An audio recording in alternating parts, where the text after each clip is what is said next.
বিধিমতে চৈত্র মাসের শুক্লপক্ষের অষ্টমী তিথিতে দেবী অন্নপূর্ণা পুজো পালিত হয়।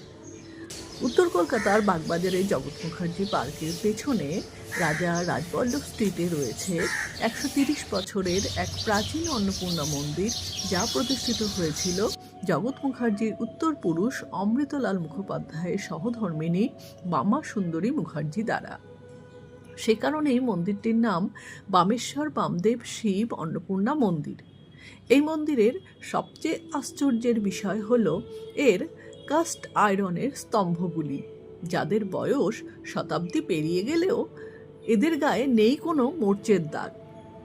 বাংলা সংস্কৃতি, আধ্যাত্মিকতা, ঐতিহ্যের পীঠস্থান বাগবাজারের এই মন্দিরে এবারও সাড়ম্বরে পূজিত হবেন মা অন্নপূর্ণা, যার কাছে আবহমান কাল ধরে মানুষের একটাই প্রার্থনা, আমার সন্তান যেন থাকে দুধে ভাতে।